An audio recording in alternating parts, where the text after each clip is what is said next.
A principios del siglo XX, Venezuela se levanta y se acuesta junto a la luz del sol. Un país con casi 3 millones de habitantes sin carreteras, con servicios rudimentarios. Una Caracas de calles estrechas y techos rojos, que a pesar de la influencia europea surgida desde tiempos del general Antonio Guzmán Blanco, aún muestra el quehacer pausado de sus habitantes. Es una Venezuela agrícola, una sociedad rural, donde 85 de cada 100 venezolanos viven en el campo, alejados e indiferentes de la modernidad que despierta en los países industrializados. Muchas mujeres, también distantes de lo que ocurre en su entorno, se dedican a cumplir cabalmente el rol que el discurso y la costumbre imponen.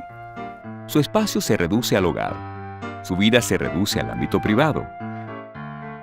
Nacidas para ser esposas, madres y amas de casa. De ellas solo se espera la crianza de sus hijos, cuidar a la familia, saber llevar la casa y realizar los oficios domésticos. Una madre ejemplar, una esposa ejemplar, sin derechos civiles o políticos, sin independencia económica, sometida al mando del padre o del marido. Detrás de la celosía, observan lo que sucede más allá de las paredes de su hogar. A la calle deben salir acompañadas, nunca solas, jamás si exceden las 6 de la tarde. Durante los sermones dominicales se les recomienda moderación al reír, llorar y hablar. Y en publicaciones como El Mensajero de las Damas, se les recuerda que la sonrisa es el mejor adorno de los labios de una mujer, mas muchas veces autoriza la falta de decoro, la malignidad y la insolencia. En el caso de la cultura española tradicional, que es la que nos amamantamos nosotros durante 300 años, está determinado que la mujer es agente del pecado, emisora de Satanás para conducir a los hombres al infierno, y eso obliga a sujetarla. Pero también se tiene la idea de que la mujer es débil de cabeza y debe manejarse como los niños. El hombre tiene que manejar a su compañera, pero sabiendo que esa compañera no es de igual condición. Es decir, mientras la mujer no invente, no coja calle, no lea, no baile, no participe en política, mucho mejor. De manera que era normal y cotidiano que la mujer venezolana fuera una prisionera de la vida en términos generales. ¿Qué quería decir eso? Que la mujer ideal para cualquier hombre era una mujer de su casa. Mujer de su casa era la que sabía lavar, planchar. Incluso hay una canción popular venezolana que dice: cuando la perica quiere que el perico vaya a misa, se levanta muy temprano y le plancha la camisa. Es decir, la tarea de la perica es planchar la camisa, no andar parloteando con las otras pericas ni cosas por el estilo. Su educación desde la época colonial era impartida por los conventos o por maestras particulares. Más adelante, abrieron sus puertas escuelas exclusivas para niñas, siendo la educación un privilegio reservado para pocas. Fue a partir del 27 de junio de 1870, gracias al decreto sobre la educación primaria gratuita, que las niñas tuvieron la oportunidad de ingresar al sistema de educación pública. En los colegios nacionales de niñas recibían clases de gramática, aritmética, música y bordado, pero que no se les ocurriera ostentar conocimiento, porque corrían el riesgo de ser llamadas bachilleras. No te cases con niña politiquera y menos te enamores de bachillera. Esas mujeres siempre dan a los hombres 1000 padeceres. Cuando una familia tenía 3 muchachas y 3 varones, siempre mandaba a estudiar los 3 varones, porque esos muchachos necesitan trabajar para mantener a la familia, y cuando tu papá muera, tú tienes que trabajar y tal. Las mujeres no tenían, se podían quedar en la cocina o en la plancha o lavando la ropa. Fue mucho después que eso empezó, claro, la igualdad empezó desde la escuela primaria, pues ya las niñitas iban y los varones también iban. Claro, antes separados. Acuérdate que una escuela mixta era muy mal vista. En Calabozo no mandaban a una niña a una escuela mixta como si la mandaran a un burdel, pues. No, jamás, nunca. Si es mixta, no. Cuando una niña salía de la primaria, no tenía sino 2 posibilidades de estudiar de ahí en adelante. O era enfermera o era maestra. Ambas actividades u oficios profesionales son continuación del trabajo de la casa. Estudiar otra cosa era meterse de intrusa en el mundo de los hombres.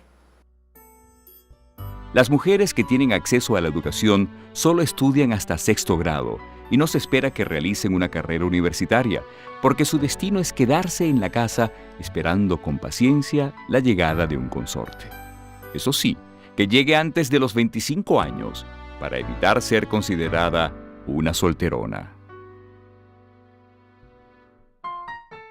Dedicarse a las artes y cultivar las letras son actividades comúnmente aceptadas. Y es justamente en la cultura donde las mujeres de sociedad encuentran una oportunidad para conocer el ámbito público. Escriben poesía en publicaciones femeninas y encuentran en el papel un lugar perfecto para expresar sus ideas.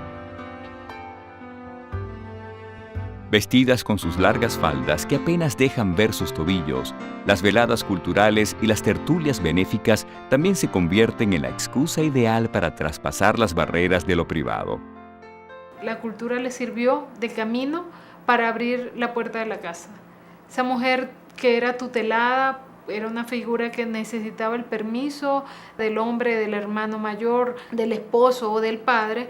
Esa empieza a adquirir la posibilidad de tener una identidad propia, un nombre propio, como decía, a partir de su vinculación con actividades culturales. Las primeras mujeres que luchan por romper esa situación, por lograr cambios, lo hacen a través de la cultura. Son mujeres que actúan de manera personal. Es una lucha personal, individual. Pero no todas libran esta lucha individual de la misma manera. Hay quienes, alejadas de las tareas culturales, se ven obligadas a tomar las riendas de sus vidas y el futuro de sus hijos. Son aquellas mujeres que tras las guerras civiles venezolanas perdieron a sus padres o maridos, mujeres solas que deben asumir labores remuneradas propias de su sexo como limpiar, cocinar, cuidar enfermos y enseñar. Mientras que las damas acostumbradas al lujo tienen que vender sus bienes o hacerse cargo de las haciendas. En el campo, hay mujeres que trabajan recolectando el cacao o separando los granos del café según su calidad, y reciben por su trabajo 2 bolívares, la mitad de lo que gana un hombre. En los centros poblados realizan labores artesanales y actividades productivas de poca remuneración. Trabajan como costureras, cigarreras, domésticas, lavanderas.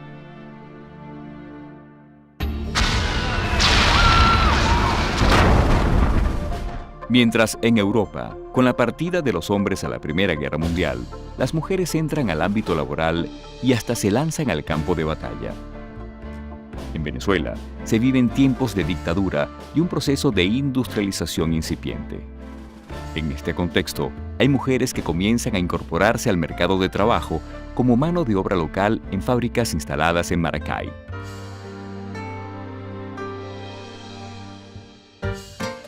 A mediados de los años 20, el sector económico del país también es impulsado por el petróleo, que se convierte en el principal rubro de exportación, desarrollándose una industria dominada por los hombres. Muy lejos de Caracas, zonas inhóspitas comienzan a ser habitadas. Llegan reconocidas empresas del extranjero y se crean nuevas fuentes de empleo. El país comienza a transformarse. Una Venezuela agrícola le da paso a la Venezuela petrolera. Mientras un país viaja hacia la modernidad, hay otro sumergido en la lucha política por la libertad. Es así como en 1928, durante la Semana del Estudiante, los jóvenes de la Universidad Central de Venezuela protestan contra la dictadura y son encarcelados y expulsados del país. Ante esta situación, las novias, compañeras, amigas, hermanas y madres, llamadas madrinas de guerra, salen de sus casas y apoyan activamente a los dirigentes estudiantiles. Con su coquetería, burlan a la policía para esconder presos políticos, envían mensajes al extranjero, recaudan dinero para la causa y colaboran en publicaciones de oposición. Las mujeres buscan tener un lugar en el ámbito público. En 1928 se simboliza en Beatriz Peña, Beatriz I, reina del carnaval, la más bella. ¿Por qué importa Beatriz I? Porque fue uno de los primeros resultados de la democracia. Los estudiantes la eligen en medio de la tiranía gomecista. ¿Cómo se llama esa reina? Beatriz I. Pero ¿cómo se llama esa reina en el poema de Pío Tamayo que se lee el día de la coronación de Beatriz, que hacen los muchachos de la generación del 28 en el Teatro Municipal? Vuestra reina se llama Libertad. Entonces comienza a haber un sinónimo entre libertad y mujer. Tras 27 años de dictadura, fallece el general Juan Vicente Gómez. Son nuevos tiempos para el país y para el despertar de las mujeres. En 1936, con el general Eleazar López Contreras al mando, surge la necesidad de resolver el problema del analfabetismo que alcanza el 61% de la población adulta.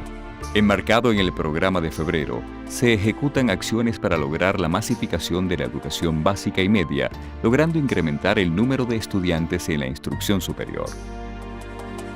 Esto beneficia no solo a los hombres, sino también a las mujeres, quienes tímidamente entran a los recintos universitarios.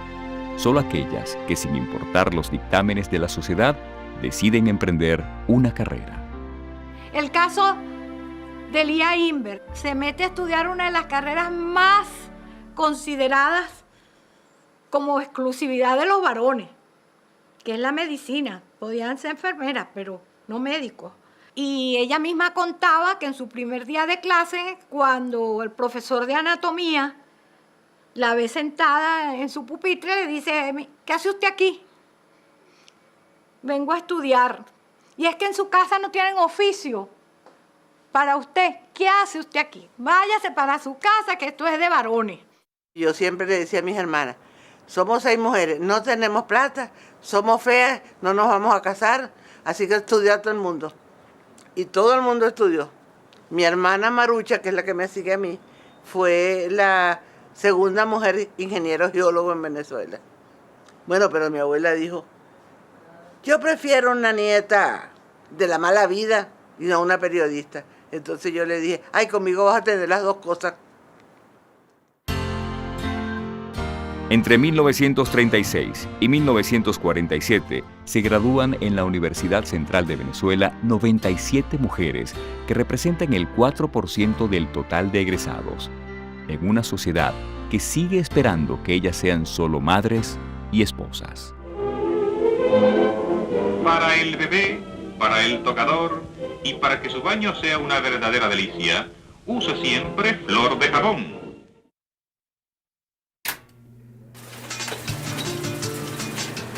No todas están dispuestas a quedarse en casa. Hay quienes salen a las calles y se hacen sentir. El color de la sociedad se tiñe de rostros femeninos que transitan por las universidades, por las fábricas, oficinas, por los campos deportivos. Mujeres que realizan loables tareas para combatir el paludismo y participan en programas sociales para apoyar a los sectores más necesitados. También hay féminas que se incorporan a la actividad petrolera, una industria predominantemente masculina que abre puestos de trabajo para ellas. Se adueñan de los cargos asistenciales. Ya ningún jefe puede vivir sin su secretaria. Esas mujeres ya no volverían más nunca, como se dijo aquí en Venezuela una vez, al perolero grasoso. Yo digo que hay 2 grandes cambios en la mujer de clase media en Venezuela. Cuando la mujer pudo manejar el switch del carro, empezó la movilidad y empezó la independencia de esa movilidad. Y el segundo punto muy importante en Venezuela fue la industria petrolera, porque la industria petrolera impuso la quincena. Y con la quincena la mujer comenzó a poder ahorrar para sus propios sueños.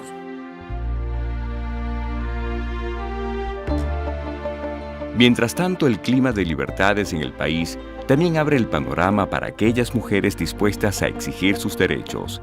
Se organizan, se unen a los nacientes partidos políticos y sindicatos y exponen su lucha a través de un documento público enviado al presidente, solicitando protección para las madres y niños. Son mujeres organizadas en asociaciones como la Agrupación Cultural Femenina, que había sido creada en 1935 con la finalidad de alcanzar derechos civiles y políticos para la mujer. La agrupación cultural femenina fue la pionera en Venezuela de el despertar, o mejor dicho, el estímulo hacia el despertar social de la mujer y hacia la formación ciudadana. En aquel tiempo, ni siquiera la palabra ciudadana se usaba. Se decía que la mujer tenía que aprender a valerse por sí mismo, trabajar, primero había que estudiar, por supuesto, y en la agrupación cultural femenina había una especie de escuela de artes y oficios, pues. Esa misma escuela derivaba en una escuela de formación ciudadana. Eso fue lo valioso de la agrupación cultural femenina. Allí se cantaba, allí se recitaba, ahí se hablaba, ahí se comentaban los libros, ahí nos pasábamos los libros unos con otros, nos informábamos de lo que estaba pasando en el mundo fuera del país, ¿no? La agrupación cultural femenina también promueve la creación de la sección dominical Cultura de la Mujer en el periódico Ahora, utilizando su pluma para despertar conciencias y exponer las preocupaciones de la mujer. En 1940, organizan la conferencia preparatoria para el primer Congreso Femenino Venezolano.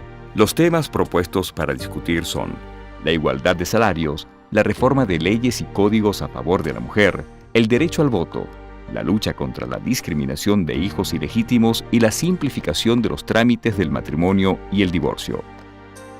El Congreso no se celebra en el año acordado, pero sus inquietudes ya han sido planteadas. Indetenibles en su lucha por reivindicar sus derechos, organizaciones femeninas realizan una petición al Congreso respaldada por más de 10.000 firmas. Es así como en 1942 se consigue la modificación de algunos artículos del Código Civil, otorgándole a la mujer su derecho en la patria potestad de los hijos, además de establecer que la mujer en concubinato tiene derecho a bienes compartidos con su pareja. Es la primera conquista legal por sus derechos civiles.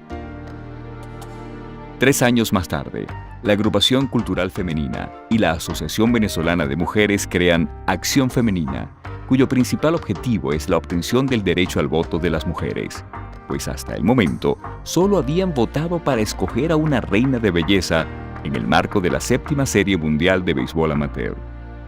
Acción Femenina hizo una movilización tremenda en Venezuela en función de lograr el derecho al voto.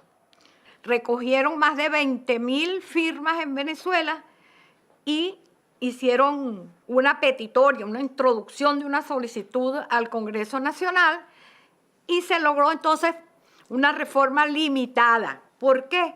Porque entonces se logra que las mujeres solamente pueden elegir para los consejos municipales. De esta forma, en 1945 se reconoce el derecho al voto a las mujeres mayores de 21 años que sepan leer y escribir.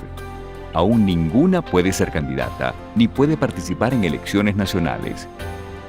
Sin embargo, esta situación dura muy poco, porque al año siguiente se debe elegir una Asamblea Nacional Constituyente tras el derrocamiento del presidente Isaías Medina Angarita. La Junta Revolucionaria de Gobierno convoca a elecciones universales. Es así como el 27 de octubre de 1946, las venezolanas mayores de edad, ataviadas con sus faldas a la altura de las rodillas, acuden a las urnas electorales para ejercer por primera vez su derecho al voto. La naciente democracia incorpora a las mujeres en la vida política. El presidente Betancur en su alocución dijo: nadie interferirá desde las alturas del poder la libre inscripción del ciudadano en los registros comiciales y la libre emisión de su voto en las urnas electorales. Sí hubo alarma. Yo recuerdo voces muy autorizadas que consideraron que aquello era un paso sumamente peligroso, porque era poner el destino de la sociedad en manos de gente que no tenían experiencia, no podían tenerla, nunca habían tenido participación política. Se pensaba que la mujer votaría por lo que le dijera el marido, o le dijera el cura, o le dijera el jefe, pero no se le consideraba capaz de tener una decisión propia. Recuerdo siempre como en emoción la gran cantidad de mujeres, entre ellas mi mamá, haciendo cola para votar por primera vez. Era una cosa de una gran alegría, fue así como una explosión, como que si todas las mujeres de Venezuela hubieran estado esperando ese día para ir a votar. En ese momento, lo digo ahora, nació una nueva Venezuela. El hecho histórico fundamental es que se completó la sociedad venezolana. Pero a su vez este reconocimiento de los derechos políticos significó para la mujer la apertura plena de la posibilidad de participación. En esta elección trascendental, se escogen a 12 mujeres para la Asamblea Constituyente, quienes por primera vez en la historia firman una Constitución de la República de Venezuela en 1947, y se consagra en la ley el derecho al voto universal que incluye el derecho de las mujeres. Para ese momento, países como México, Chile o Nicaragua aún no han reconocido el voto de las mujeres. Sin embargo, Estados Unidos lo había otorgado 27 años antes que Venezuela. En el país, los apasionados debates de la Asamblea son seguidos por miles de venezolanos que se reúnen en grupos alrededor de la radio para escuchar a los hombres y también a las mujeres. Entonces nosotros, todas las mujeres de Venezuela, nos sentimos representadas allí. La mujer colectivamente empezó a actuar para que todas las mujeres tuviesen un cambio en su actuación, en su consideración y en su presencia en la sociedad. Y eso es lo que determina que sea histórico. Ese mismo año, es electo Rómulo Gallegos como presidente de la República. Pero la democracia aún es muy joven y frágil. Y en 1948 el primer mandatario es derrocado y se forma la Junta Militar de Gobierno, dando origen a 10 años de dictadura bajo la figura del general Marcos Pérez Jiménez. Con el nuevo régimen, surgen movimientos femeninos y cambian las prioridades de las agrupaciones. Ahora también es importante la lucha por la democracia. Hay mujeres que abandonan la seguridad y la tranquilidad de sus hogares para participar en actividades políticas clandestinas. No hay diferencia entre hombres y mujeres. Todos están expuestos a amenazas, cárcel e inclusive la muerte. Hacíamos excursiones, hacíamos actos culturales, hacíamos actos deportivos, o sea que hacíamos toda una cantidad de actividades legales, pero al mismo tiempo, y no con todas, sino con las que tenían ya más militancia política, hacíamos también actividades clandestinas. Ese fue el rol que jugó la Unión de Muchachas Venezolanas y también lo jugó la Asociación Juvenil Femenina.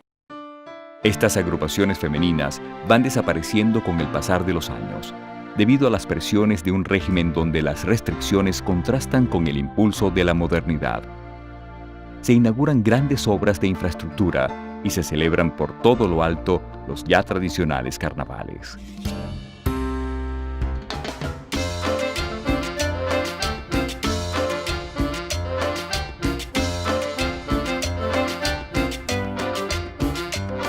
Muchas mujeres asisten a las fiestas carnestolendas para romper con la rutina. El disfraz de negrita oculta el rostro no solo de las solteras, sino de las casadas, quienes aprovechan la oportunidad para pasar de incógnito en el baile, para vigilar al marido o dar rienda suelta a su imaginación. En 1952 se celebra por primera vez el certamen Miss Venezuela para enviar a una representante al concurso Miss Universo. La mujer venezolana está en el centro del escenario mostrando su belleza. Sin embargo, los desfiles de traje de baño solo se pueden realizar en privado. Es exclusivo para los jurados. Poco tiempo después, es coronada la primera Miss Mundo venezolana.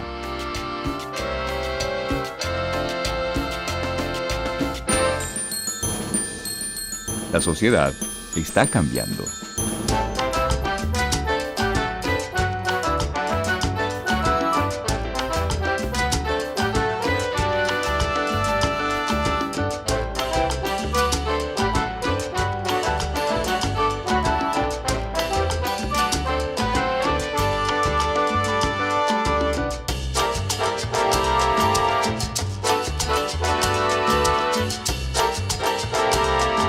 Y las transformaciones vienen acompañadas con la llegada de la televisión al país en 1953. Si lo chocan por aquí,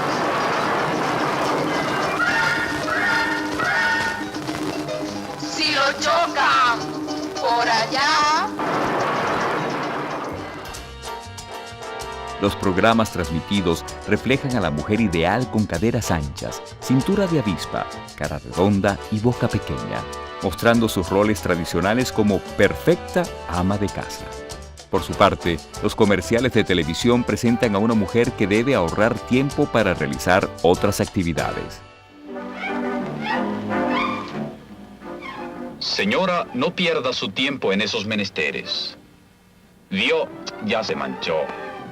¡Cuidado! Se cortó y se puso de mal humor además.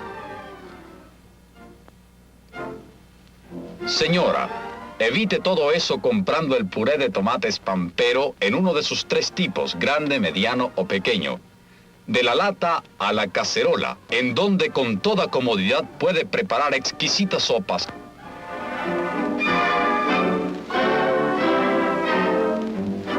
Que serán bien apreciadas.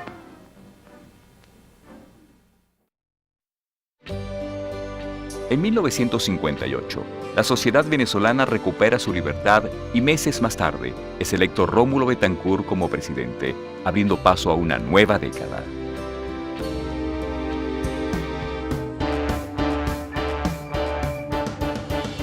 Twist, vestidos de metal, psicodelia, rock and roll, rebeldía, pestañas postizas y párpados delineados con gruesas líneas negras.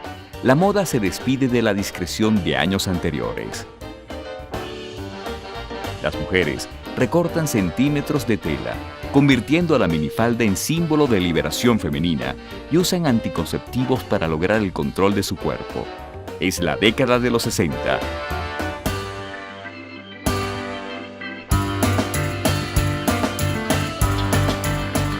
Y los cambios se respiran por doquier.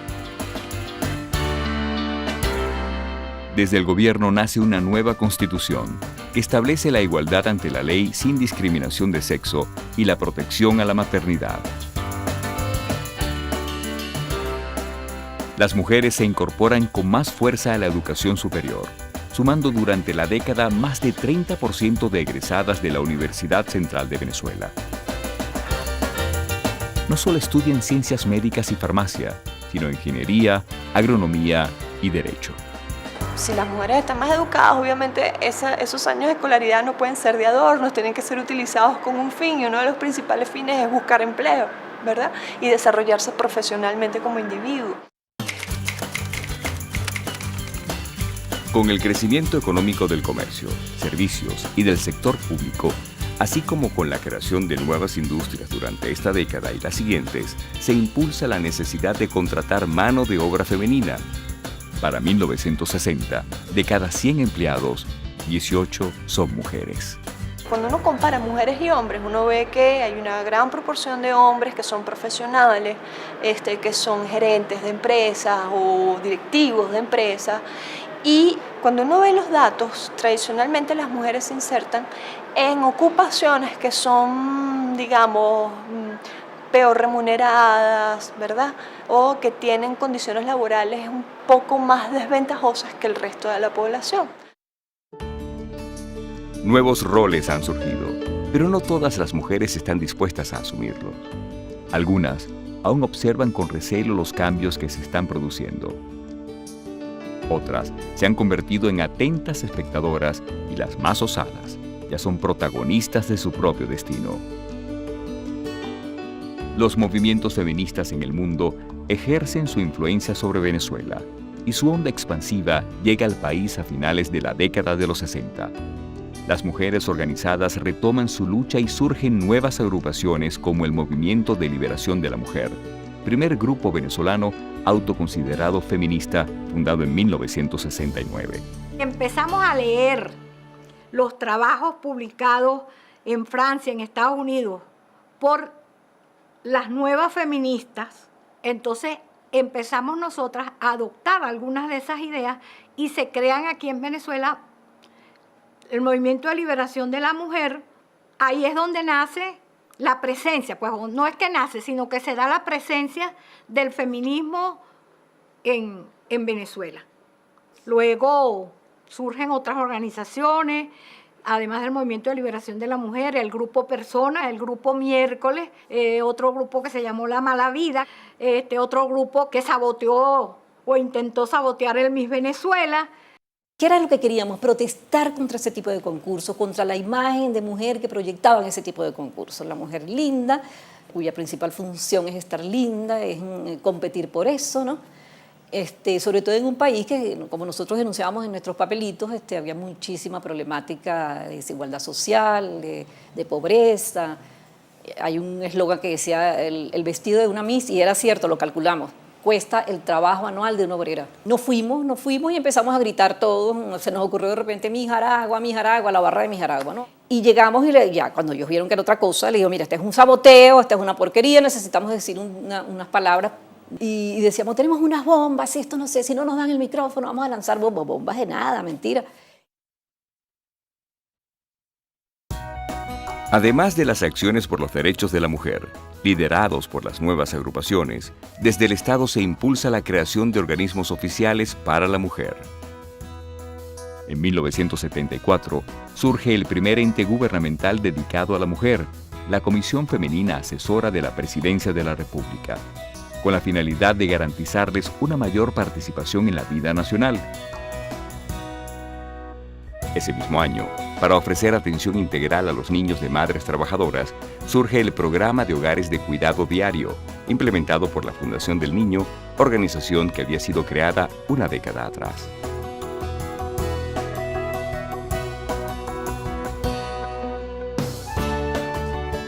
Un año después, se decreta 1975 como el Año de la Mujer Venezolana, en el marco del Decenio de la Mujer, proclamado por la Organización de las Naciones Unidas. Con el cambio de gobierno, se plantean nuevas formas de reforzar la institucionalidad. Es así como en 1979 nace el llamado Ministerio de la Mujer. ¿Por qué un ministerio para la mujer y no para el hombre? Bueno, porque el patriarcado ha significado eso en la sociedad. El hombre ha sido el patria potestad, propietario del pensamiento y de la acción de la gente. Tenemos que aceptar que no hay desarrollo sin la presencia de la mujer. No hay proyectos que tengan sustentabilidad si no es la mujer la que está detrás. Por lo tanto, vamos a hacer un ministerio para la participación de la mujer en el desarrollo. El otro aspecto que yo sí creo es importante es que desde ese momento se comenzó a plantear en la seguridad social y especialmente en las leyes económicas la presencia de la mujer. Ha sido un caminar a buscar equidad. Entonces empiezan ya así todas las propuestas para mejorar la situación, la condición de la mujer a nivel jurídico y la posición de la mujer en la familia, etc. Porque los abusos eran bárbaros. Los abusos. Todos nosotros tenemos familias que fueron vejados, que eran violentos, que les cambiaron los bienes de un lado para el otro, que se divorciaron de ellas yéndose a otro estado. Es un abuso horrendo que hubo en esa época en familia, en materia de familia. Hubo un irrespeto porque no éramos menores. A pesar de que tuviéramos 30 años, o 40 o 50, éramos menores, no podíamos firmar nosotros. El que firmaba era el hombre y el que administraba los bienes era el hombre. Entonces, ese problema del patrimonio fue uno de los centros de lucha más importantes. La modernización ayudó mucho en esas cosas tan bárbaras, pero desde el punto de vista legal, la situación quedó hasta el 82.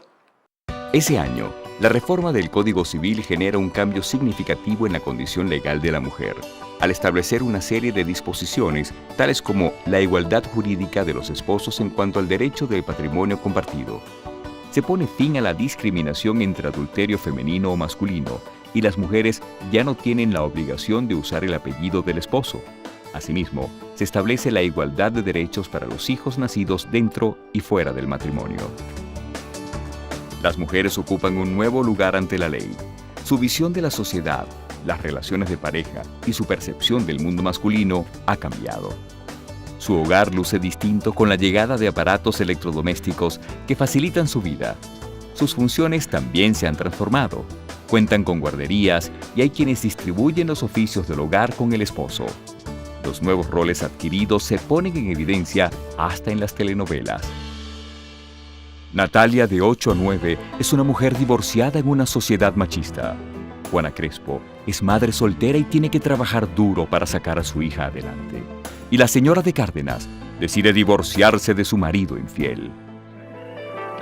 Mira, Alberto, yo quería decirte algo. ¿Qué será? Bueno, es un asunto muy importante para ti y para mí.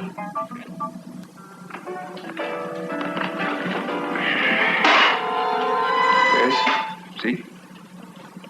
Voy a buscar un trabajo. ¿Y por qué? Bueno, porque sí, porque no puede ser, porque estoy yo aquí todo el día y luego la vida como está tan cara y la plata que tú ganas apenas alcanza. No es que nos falte nada, pero tú sabes, además, yo no sé, todas las mujeres trabajan hoy en día. Y ¡pam! De repente apareció un programa de televisión donde las mujeres eran liberadas, donde las mujeres luchaban, donde las mujeres se enfrentaban. Hay una expresión venezolana muy útil en este caso, que es se embraguetaban. El hecho de que eso tuviese impacto fue porque ya esta mujer había dejado de ser sumisa, había dejado de ser aguantacallá, había dejado de ser aguantadora de cuanta humillación, tropelía e improperio. Entonces, lo único que hicieron esas figuras en la telenovela fue certificar que lo que yo estoy pensando es lo que es, y que yo no soy ninguna loca, ni ninguna perdida, ni ninguna arrastrada por hacer lo que yo estoy viendo allí en la televisión. Estamos claros, pero así fue como fue el asunto. Así fue como fue. No fue que de la noche a la mañana estas muchachitas sumisas se alebrestaron. Ese fue un proceso mucho más largo. Y la telenovela lo que hizo fue poner la guinda final a lo que ya venía pasando. En 1983, la devaluación del bolívar ocasiona una crisis económica que produce cambios en la vida del venezolano. Muchas mujeres no pueden escapar de la realidad de la doble jornada laboral. Ellas deben trabajar para contribuir o incluso ser el principal sostén económico de la familia. Hay quienes se inician en la buhonería y en oficios considerados tradicionalmente para hombres. La sociedad está viviendo una inquietante transformación que entra a los hogares. Para finales de los 90, el 70% de los hogares de bajos recursos económicos son de jefatura femenina. Para atender la nueva realidad de las mujeres, se continúan creando instituciones y organizaciones no gubernamentales que apoyan a las féminas en temas relacionados con la discriminación, la pobreza y el control de su sexualidad, así como la promulgación de leyes para proteger a la mujer venezolana. Tenemos en Venezuela la ley contra el maltrato y contra la violencia doméstica, que es un enorme logro de las asociaciones femeninas y de la Organización de las Mujeres, pero por supuesto, tratándose de un problema cultural, no es suficiente una ley. O sea, yo creo que es un problema de tomar conciencia y de entender que está en las mujeres, pero está en la sociedad. Atender, enfrentar, plantear, discutir y primero admitir que eso existe para que podamos actuar sobre ello.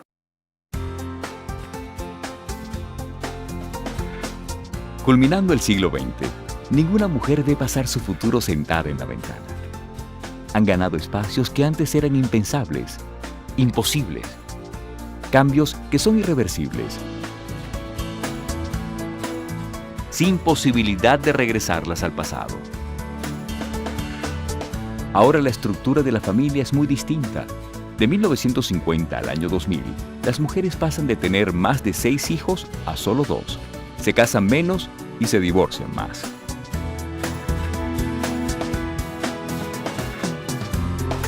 De ser la excepción en un recinto universitario, a finales del siglo XX, las mujeres representan más del 60% de los egresados. Y en el campo laboral se encuentran mayormente en ocupaciones profesionales, administrativas y artesanales. E incluso hay espacios en donde la presencia femenina es absoluta y quizás imprescindible. Lo que nosotros vemos ahora son mujeres profesionales, preparadas, capacitadas, dispuestas a comerse el mundo, a buscar empleo, a mejorar sus condiciones, a ser cada vez más competitivas, a tratar de incursionar en mundos laborales que antes quizás estuvieran un poco vetados para ellas por cuestiones culturales, y sin embargo esas barreras se han ido rompiendo cada vez más. Tenemos a mujeres que cubren hoy todo el espectro de las ofertas académicas que ofrecen las universidades, tanto públicas como privadas. Tenemos a la mujer ejerciendo y haciendo ese doble rol de ser mujeres profesionales, competentes en su ámbito, trabajadoras, y tenemos esas mismas mujeres que hacen la vida de todos los días, que es la vida de los hijos, de la cotidianidad de la casa. Primero, que es un gran motor la mujer venezolana. Yo tengo que defender ciertas cosas a mi familia, mi espacio, mis hijos, ¿no? Y creo que eso es algo que en la mujer venezolana es muy fuerte, y lo ves además en todas las edades. Es impresionante.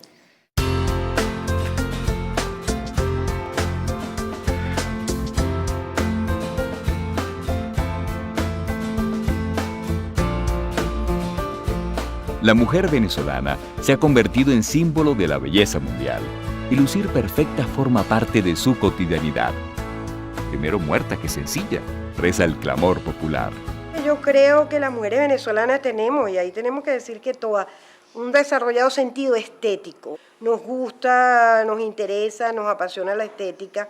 Y por ejemplo, la venezolana es la consumidora número 1 de productos de belleza en América Latina. La mujer pasó de ser Cenicienta, esperando la llegada del príncipe azul, a la Mujer Maravilla con triple jornada. Se levanta de madrugada a montar el café, atender a la familia y salir de su casa con el cabello arreglado y el maquillaje impecable. Creo que a las primeras que debemos agradecer los logros de hoy es a las mujeres que salieron por primera vez de su casa, las primeras que escribieron en un periódico, las primeras que publicaron una revista, las primeras que se emplearon en una oficina, las primeras que fueron a una fábrica.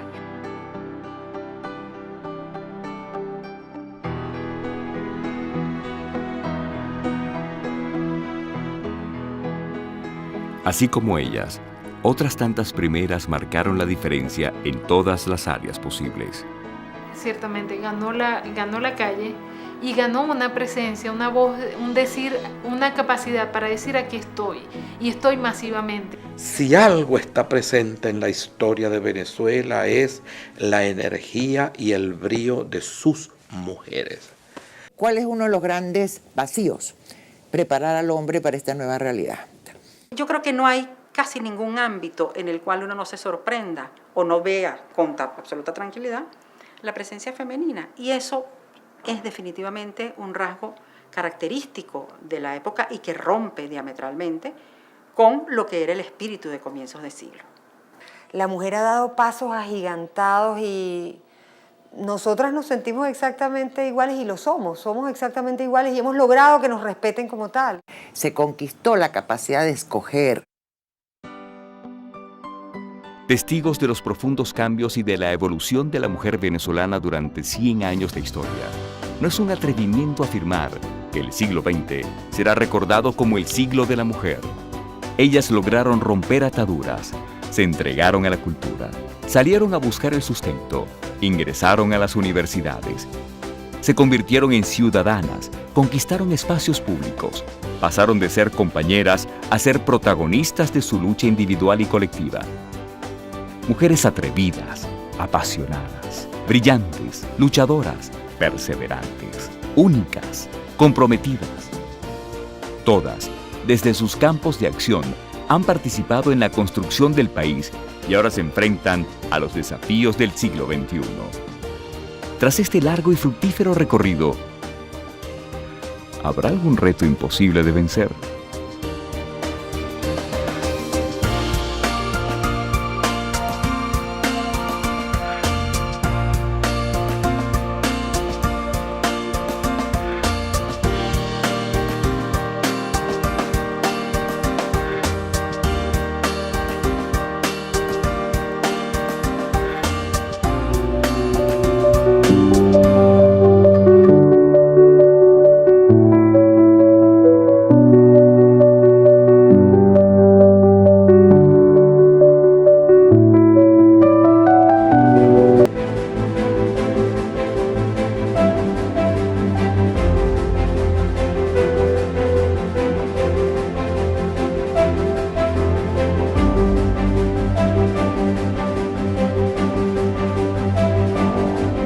Hoy, 8 de marzo, es una fecha para reflexionar sobre los logros alcanzados por las mujeres en sus luchas a nivel internacional y también en Venezuela, porque nuestro comandante supremo Hugo Chávez Frías se declaró feminista, y no solamente se declaró feminista, fue el primer líder feminista en todo el mundo.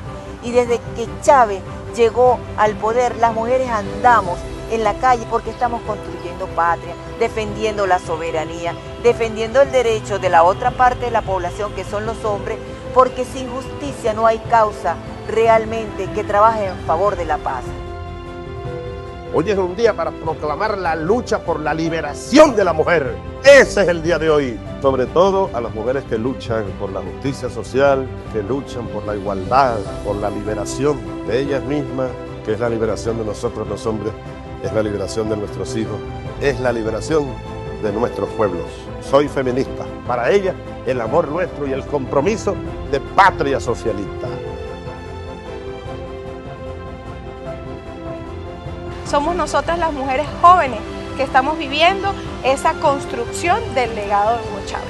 Pero principalmente somos las protagonistas del trabajo en cada uno de los territorios, el desarrollo de distintas políticas sociales como las misiones y las grandes misiones.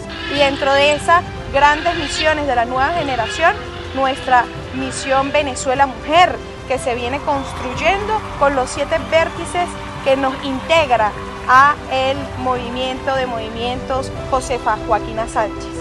Tenemos también en lo económico un conjunto de acciones que se han materializado, las 7 transformaciones que nos han permitido no solo visibilizarnos, reconocernos y acompañarnos entre nosotras como actoras principales y defensoras de la vanguardia de la revolución bolivariana.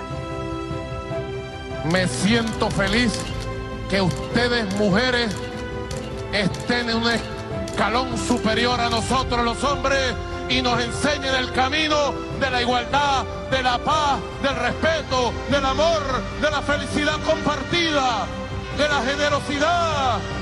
Ustedes tienen que ir al frente de los grandes cambios sociales y políticos y democráticos de la sociedad. Me declaro el protector de las mujeres en Venezuela de aquí para el infinito.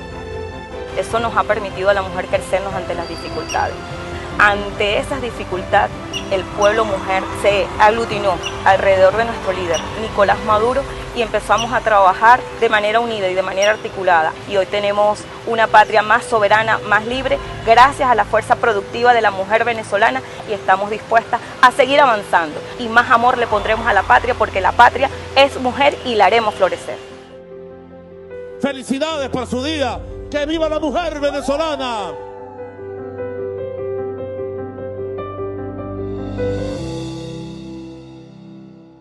Mujeres de la patria, yo las invito desde lo más profundo de mi corazón a continuar batallando en los más grandes y distintos espacios de esta lucha. Sigan ustedes asumiendo papel de vanguardia. Salven ustedes al mundo. Salven ustedes la patria con su amor, con su pasión, con su inteligencia, con su agudeza. Que si alguno de los dos en algún momento, por alguna circunstancia, caía a la orilla del camino, es deber del otro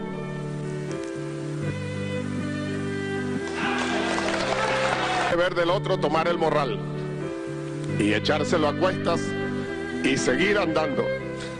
Lo tomé, Hugo.